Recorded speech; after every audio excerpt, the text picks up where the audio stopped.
서윤은 사무실 유리창에 비친 자신의 모습을 잠시 바라보았다. 깔끔하게 넘긴 단발머리, 절제된 화장, 그리고 어딘가 공허한 눈빛.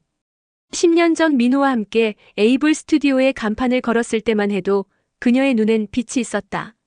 서윤 씨, 클라이언트 미팅 자료 확인 좀 해주세요. 민호의 목소리는 언제나처럼 사무적이었다. 남편이 아니라 대표이사의 말투였다.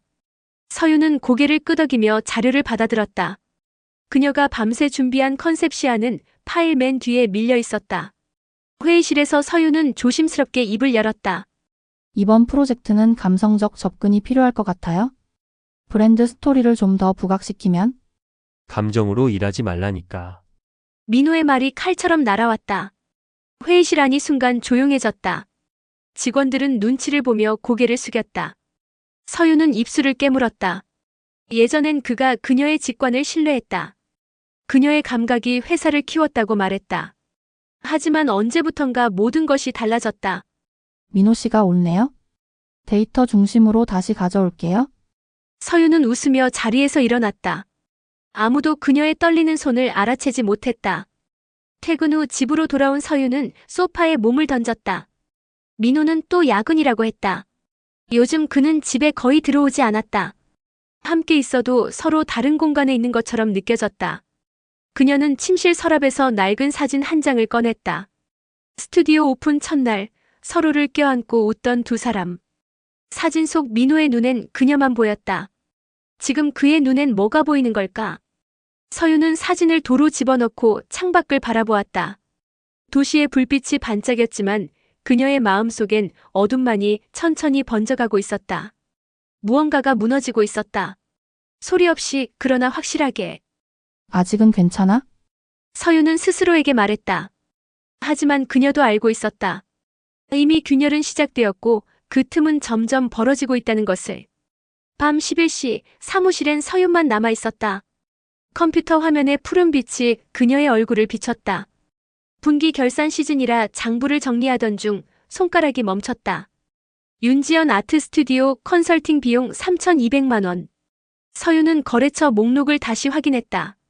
없었다. 계약서 파일을 뒤졌다. 역시 없었다. 3천만 원이 넘는 금액이 증빙 없이 빠져나간 것이다. 그녀는 검색창에 윤지연 아트 스튜디오를 쳤다. 결과는 없었다. 존재하지 않는 업체였다. 심장이 빠르게 뛰기 시작했다. 서윤은 다른 내역들을 추적했다. 지난 8개월간 같은 명목으로 총 1억 2천만 원이 이체되어 있었다. 무슨 일이야, 이게? 서윤은 떨리는 손으로 커피를 마셨다. 민호는 회계 부분을 자신이 전담한다며 서버 접근 권한까지 제안했었다. 그녀가 우연히 비밀번호를 알게 된 건 순전히 운이었다. 다음 날 아침 민호가 회의실 문을 열었다. 팀원 한 명 소개할게. 오늘부터 우리 팀에 합류한 윤지연 디자이너야. 서윤의 시선이 문 앞에 선 여자에게 향했다. 27세쯤 되어 보이는 긴 생머리에 밝은 미소를 가진 여자. 윤지연은 자연스럽게 인사했지만 서윤은 그 순간 숨이 멎는 것 같았다. 윤지연. 장부 속 그 이름. 3천만 원이 사라진 그 이름. 잘 부탁드려요, 대표님. 지연이 서윤에게 고개를 숙였다. 서윤은 억지로 미소를 지으며 악수를 건넸다. 지연의 손은 따뜻했지만 서윤의 손은 얼음처럼 차가웠다. 회의가 진행되는 동안 서윤은 민호를 관찰했다. 그의 시선이 지연에게 머무는 시간. 그녀가 말할 때 미세하게 풀어지는 그의 표정. 지연이 농담을 하자 민호가 웃었다. 서윤은 그가 언제 마지막으로 자신에게 그렇게 웃었는지 기억나지 않았다. 지연 씨 점심 같이 할까요? 회사 소개도 해줄 겸. 민호의 제안에 지연이 밝게 대답했다. 좋아요, 대표님. 서윤은 서류를 정리하는 척하며 고개를 숙였다. 가슴속에서 뭔가가 무너지는 소리가 들렸다. 아니, 어쩌면 그건 오래전부터 무너지고 있었는지도 몰랐다. 그날 밤 서윤은 다시 컴퓨터 앞에 앉았다. 화면엔 윤지연이라는 이름이 떠 있었다. 그녀는 마우스를 움직여 지연의 SNS를 찾아냈다. 직감이 속삭였다. 무언가 잘못됐어. 그리고 난 반드시 알아낼 거야. 서윤은 조용히 움직였다. 눈물은 이미 다 흘렸다. 이제 남은 건 냉정함 뿐이었다. 윤지연의 SNS는 생각보다 많은 것을 말해주었다. 3개월 전 제주도 여행 사진. 배경에 보이는 호텔은 서윤이 기억하는 곳이었다. 민호가 거래처 미팅이라며 다녀온 바로 그 호텔. 사진 속 지연은 오션뷰 테라스에서 와인을 들고 있었다. 거래처 미팅이었지 당연히. 서윤은 비웃음을 흘렸다.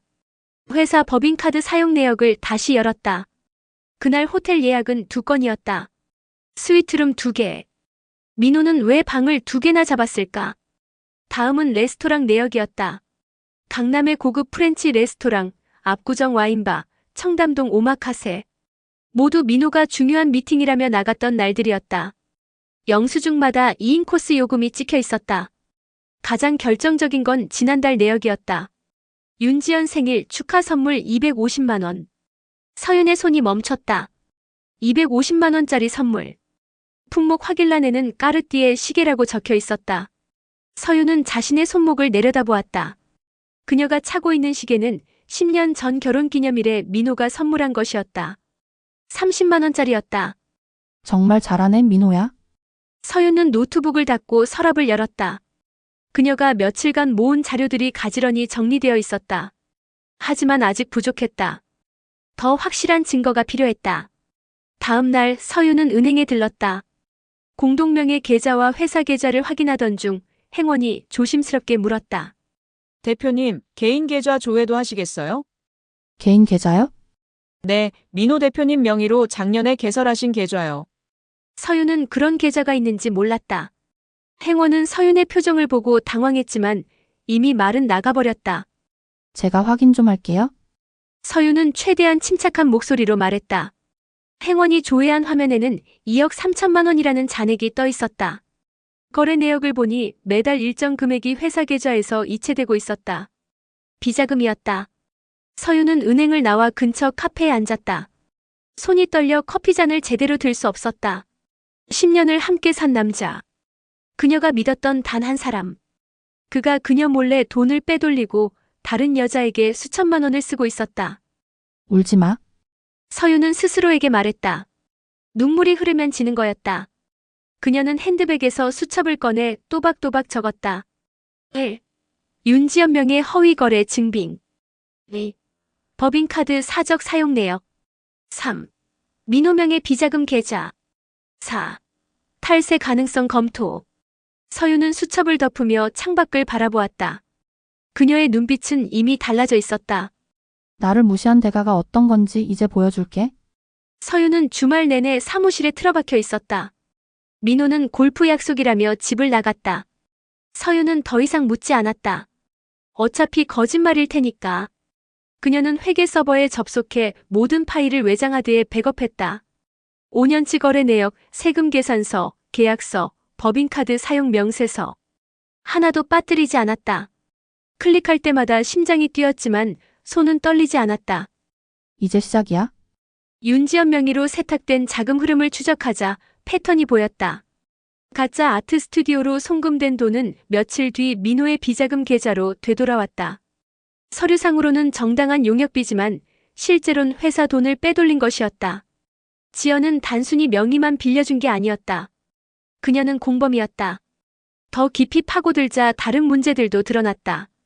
허위로 부풀린 접대비, 존재하지 않는 프리랜서 디자이너들에게 지급된 외주비, 이중으로 처리된 자재비. 민호는 체계적으로 탈세를 해왔다. 이 정도면 충분해. 서윤은 증거 자료들을 USB에 담았다. 그리고 검색창에 세무조사 제보를 입력했다. 국세청 신고센터 페이지가 떴다. 그녀는 잠시 망설였다. 이 버튼을 누르는 순간 모든 게 돌이킬 수 없게 된다. 민호와의 10년이 스쳐 지나갔다. 함께 웃던 날들, 밤새 작업하며 꿈을 이야기하던 시간들. 하지만 그 기억들 사이로 지난 몇 년간의 냉대와 무시, 그리고 배신이 파고들었다. 미안하지만 안녕. 서윤은 익명 제보 양식을 작성했다. 에이블 스튜디오의 탈세 정황, 허위 거래 내역, 비자금 조성 증거. 파일을 첨부하고 전송 버튼을 눌렀다. 화면에 접수되었습니다라는 문구가 떴다. 다음은 변호사였다. 서윤은 지인의 소개로 이혼 전문 변호사를 만났다. 남편 몰래 최대한 조용히 진행하고 싶어요? 재산 분할은 어떻게 생각하세요? 제 몫을 정확히 받을 겁니다. 회사 지분 50%는 제 거예요. 서윤은 준비해온 서류철을 책상 위에 올려놓았다. 변호사는 서류를 넘기며 눈썹을 치켜 올렸다. 이 정도 증거면 유리하게 진행할 수 있습니다. 이혼 소송과 별개로 횡령과 배임 고소도 가능할까요? 변호사가 서윤을 다시 보았다. 그녀의 눈빛은 흔들림이 없었다. 가능합니다. 다만 뭔가요? 각오하셔야 합니다. 남편분의 사회적 생명이 끝날 수도 있어요. 서윤은 잠시 침묵했다가 대답했다. 그건 그 사람이 선택한 결과예요. 사무실로 돌아온 서윤은 평소처럼 일했다. 민호가 들어왔을 때도 자연스럽게 미소 지으며 인사했다. 오늘 골프 어땠어요? 응, 괜찮았어. 민호는 아무것도 모른 채 자리에 앉았다. 서윤을 바라보는 그의 눈엔 여전히 무관심만 가득했다. 그는 그녀가 평소와 같다고 안심했다. 하지만 민호는 몰랐다. 자신의 세계가 이미 서윤의 손안에서 천천히 무너지고 있다는 것을. 3주 후, 그날은 평범한 수요일 오전이었다. 에이블 스튜디오 맞습니까? 정장 차림의 세무조사관 3명이 사무실 문을 열고 들어왔다. 순간 사무실이 얼어붙었다. 민호의 얼굴이 하얗게 질렸다. 무슨 일이십니까? 국세청입니다. 세무조사 영장 나왔습니다. 협조 부탁드립니다. 민호는 황급히 회계 서류가 있는 캐비닛으로 달려갔다. 손이 떨려 자물쇠를 제대로 열지 못했다. 조사관들은 이미 노트북을 펼치고 서버 접속을 시작했다. 대표님, 백업 파일은 어디 있습니까? 백업이 제가 찾아보겠습니다. 민호는 서류를 뒤적이며 땀을 흘렸다.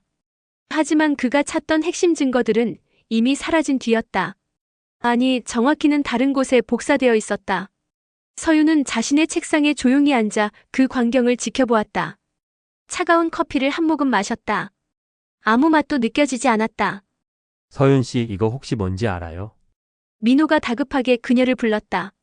서윤은 천천히 고개를 들었다. 무언 말씀이세요? 회계 파일들이 왜 이렇게 엉망이야? 당신이 정리한 거 아니었어? 서윤은 미소를 지었다. 그 미소를 본 순간 민호는 직감했다. 뭔가 잘못되었다는 것을. 제가 정리한 게 맞아요? 아주 깔끔하게요? 조사는 일주일간 계속됐다. 그 사이 윤지연은 조용히 회사를 떠났다. 짐을 싸는 그녀에게 민호는 한마디도 하지 못했다. 지연은 서윤을 한번 바라보았다. 서윤도 그녀를 바라봤다. 두 사람 사이엔 어떤 말도 오가지 않았다. 2개월 후 민호는 법정에 섰다. 탈세, 횡령, 배임. 검사는 차분하게 증거를 제시했다. 허위 계약서, 비자금 계좌 내역, 법인카드, 사적 사용 명세서. 모든 증거가 완벽했다. 피고인 변론하실 것 있습니까? 민호는 고개를 숙인 채 아무 말도 하지 못했다. 방청석에 앉은 서윤은 그 모습을 담담히 바라보았다. 그녀의 손엔 낡은 서류철 하나가 들려 있었다. 모든 진실이 담긴 그것. 판결이 내려졌다. 징역 2년에 집행유예 3년, 추징금 3억 원. 민호의 사회적 생명은 그날로 끝났다. 업계에서 그의 이름은 금기어가 되었다. 며칠 후 서윤은 변호사 사무실에서 이혼 합의서에 서명했다. 회사 지분 50%와 위자료, 그리고 재산 분할. 그녀가 받을 몫은 정확했다. 앞으로 어떻게 하실 건가요? 변호사가 물었다. 서윤은 창밖을 바라보았다. 가을 하늘이 높고 맑았다. 새로 시작하려고요. 제 이름으로? 사무실을 나온 서윤은 한강이 보이는 다리 위에 섰다. 바람이 불어왔다. 그녀는 서류철을 가슴에 안았다가 천천히 펼쳤다. 10년의 기록들이 바람에 흩날렸다. 이제야? 서윤은 하늘을 올려다보며 속삭였다. 눈가에 눈물이 맺혔지만 그 눈물은 슬픔이 아니었다. 이제야 내 인생을 디자인할 수 있겠어? 그녀는 돌아서서 걸었다. 뒤돌아보지 않았다. 앞만 보며 걸었다. 서윤의 그림자는 햇빛 속에서 길고 또렷하게 뻗어 있었다. 구독, 좋아요 눌러주세요.